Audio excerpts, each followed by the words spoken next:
አደረሳችሁ። ድምጼ በደንብ ስለሚሰማ ማይክ ባልጠቀም ለጥራቱ ይሻላል። ይሰማል አይደል? መልካም። ያው ዛሬ እንዳላችሁት በትግል ሂደት የተሰዉ ጓዶቻችሁን የምታስቡበት አይሰማም አይደል? ያው እንደሰማችሁት በትግል ሂደቱ የተሰዉ የትግል ጓዶቻችንን የምናስብበት ሁለተኛ ዓመት እንኳን አደረሳችሁ ማለት ፈልጋለሁ። እንደምታውቁት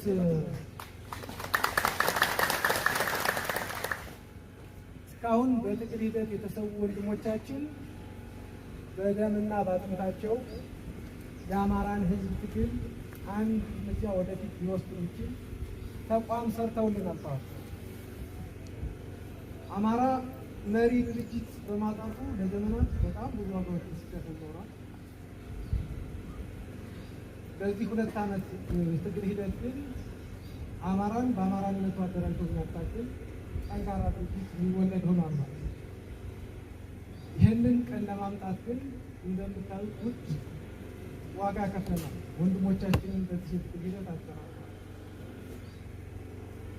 አንድ ነገር ማሰብ አለብን። እነሱ ተሰውተዋል። ትግሉን በጠንካራ መስመር ሊመራ የሚችል ድርጅት ወልደዋል። ይህንን ትግል የሚፈለግበት ቦታ ማድረስ ደግሞ የእኛ ይሆናል። ስለዚህ ትናንት ተሰውተው እዚህ ያደረሱ ለዚህ ድል ያበቁ ወንድሞቻችንን እያሰብን የአማራን ሕዝብ የህልውና አደጋ እስከሚቀለበስ ድረስ ድርጅታችንን የበለጠ እያጠናከርን ይህንን ረብ የለሽ ስርዓት ለአንዴና ለመጨረሻ ጊዜ የምናፈርስበት ቀን ሩቅ አይወጣም። ዝግጁ ናችሁ? ዝግጁ ናችሁ? አለዛ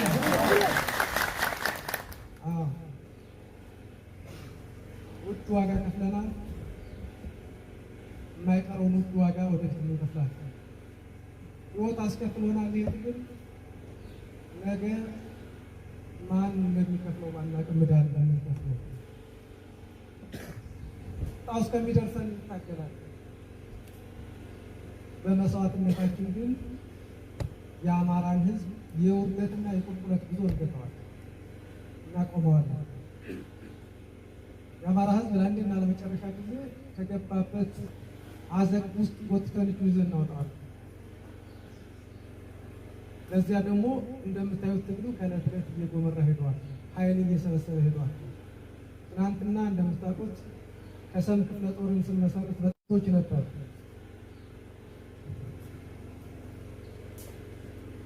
ዛሬ ከሰም ክፍለ ጦርን ወደ 3 ክፍለ ጦር አሳድገን ከሰም ኮርን ለመመስረት በመንደርደር ላይ እንገኛለን።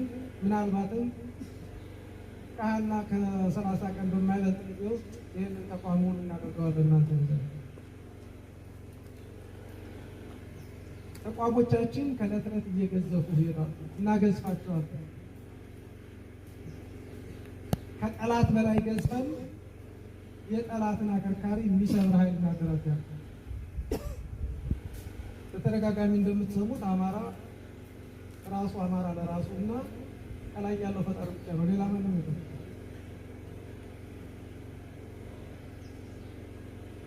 በዚህ ልክ መሰባሰብ ባለመቻላችን ነው ብዙ ዋጋ የከፈል እንደ ህዝብ የተዋረዱ አንገት የደፋ አማራ በሄደበት ሁሉ ተሳዳጅ ሆነ። አሁን ብዙ ርቀት ሄደናል፣ አንመለስም ወደኋላ። እንዳልናችሁ ከሰም ክፍለ ጦር አማራ ፋኖ በሸዋ ነው ወልዷል። አማራ ፋኖ በሸዋ አፋባ አማራ ፋኖ ብሔራዊ ኃይል ተወልዷል ማለት ነው። ዛሬ ብቻችንን አይደለም። በጎጃም፣ በጎንደር፣ በወሎ በተለይ በወሎ ሰሞኑን እየሆነ ያለውን ሰምታችኋል አይደል? ጠላት ትንፋሽ እስከሚያጥረው ድረስ እየተቀጠቀጠ ነው እስከዛሬ ድረስ ማለት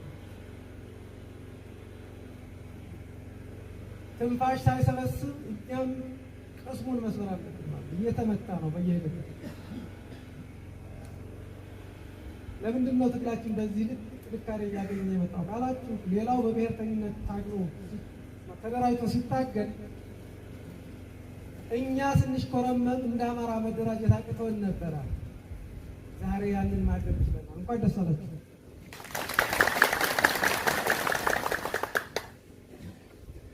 አማራ ተቋም ነበር ያጣው፣ እንዳልናችሁ ተቋም ወልዷል። ተቋም ማለት ከዚህ ነው የሚጀምረው። እናንተ የተቋሙ አካል ናችሁ። ያ ጠንካራ ተቋም እንዲወለድ ጉልህ አስተዋጽኦ አድርጓል ኃይለማርያም። ለዚህ አስተዋጽኦ ለራሳችሁ ሲያንስ ነው።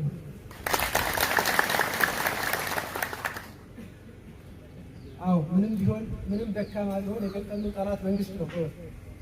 የመንግስት ስም ይዟል። ስለዚህ ከአሁኑ በላይ መጠንከር ይኖርብናል። የመከራ ጊዜያችንን የታጋዩንም የህዝቡንም የመከራ ጊዜ ለማሳጠር መደማመጥ፣ መከባበር፣ በደንብ መሰባሰብ ተጠቅመናል። ያንን ማድረግ ከቻልን ምናልባትም 2018 ሳይጋመስ ይህንን ጠላት አከርካሪውን ሰብረን ማስወገድ ይችላል። ገመድ ብቻው ነው ጠላት ትንፋሽ እንዲያገኝና እንዲቆይ ያደረገው እንጂ 2 ዓመት ባልቆየ ነበረ። ያንን በእርግጥ አሁን ብዙ ነገሮች የተመጣጠሱ ናቸው። ሴራው ስታሙ በጣም ብዙ ነው። ያልተሰራበት የሴራ ድር፣ ያልተደራበት የሴራ ድር ይዘናል። አንድ ባንድ እየተበጠሰ ያለው በእናንተ ነው እየተበጠሰ ያለው። እስቲ ለዚህ አስተዋጽኦአችሁ አንድ ጊዜ ተወራራላችሁ። አዎ በመጨረሻ አንድ ነገር ነው ብለው ትናንት በተሰዉ ወንድሞቻችሁ ስም የምጠይቃችሁ አንድ ነገር ብቻ። ከዚህ በኋላ ቅሌን ቀስቀን ሳንል እየተደማመጥን እየተባበርን ይህን ጠላት በፍጥነት መምታት አለብን። ወሎ እየተመታ፣ ጎንደር እየተመታ፣ ጎጃም እየተመታ እዚህ ትንፋሽ ሊሰጥ አይገባም። ከዚህ ኃይል ሰብስቦ ሄዶ እዚህ ያሉ ወንድሞቻችንን እንዲወጋ ልንሰጥ አይገባም። ቢያንስ ሸዋ ላይ ያለውን ጠላት ሸዋ ላይ ይዘን መምታት አለብን። ምስራቅ አማራ ነው የሚባለው። ምስራቅ አማራ ላይ ያለው ጠላት ማነው? ደቡብ አማራ ላይ ያለውን ጠላት ይዘን መምታት። ደቡብ ምስራቅ አማራ እየተጠቀጡት ነው። ወሎ ላይ የተወሰነ ነገር ልበላችሁ ስለ ድርጅታችን ስያሜና ጠንቶቹ ማለት ነው። ያው ይሄ ምንድን ነው ግዛታዊነቱ አጥፍቶ ስለነበረ ያንን ነገር ለማስቀረት ሲባል ስያሜዎቻችንን ጭምር እንደገና እንድናስተካከል ነው የተገደዱ። ስለዚህ ጎጃም፣ ጎንደር፣ ወሎ፣ ሸዋ ተብሎ ይታወቅ የነበረውን በአዲስ ስያሜ ነው የመጣነው። አማራ አንድ ነው፣ ግን በአራቱም አቅጣጫ ያለ አማራ አለ። በደቡብ እኛ አለ፣ ሸዋ ይባል የነበረው ማለት ነው ደቡብ አማራ ቀጠና። በምዕራብ ጎጃም ይባል የነበረው ቀጠና አለ፣ ምዕራብ አማራ። በሰሜን ጎንደር ሰሜን አማራ፣ በምስራቅ ወሎ ወይም ቤተ አማራ ይባል የነበረው አሁን ምስራቅ አማራ ብለን ሰይመናል። ይሄ ማለት ጠላቶቻችን አሁንም ይህን ግዛታዊ ማንነትን እንደ ንዑስ ማንነት በመውሰድ ከፋፍለው ትግላችንን ለማዳከም እየሰሩበት ስለነበረ ይህንን መቀየር ስለነበረበት በዚህም በጣም ከፍተኛ ውጤት ያገኘንበት። ቅድም ስትሉ አንድ ነገር ሰጥቻለሁ። ወሎ፣ ሸዋ፣ ጎንደር፣ ጎጃም መጨረሻ ላይ ነበረ ሰዎች ሲበሉት አንድ የበሉልኝ እስኪ አንድ ጊዜ እዛዝላቸው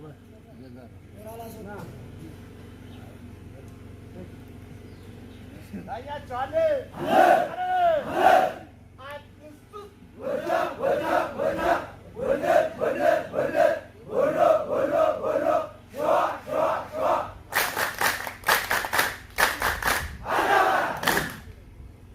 ፍላጎታችን በጥቁ ተረድታችኋል ማለት ነው።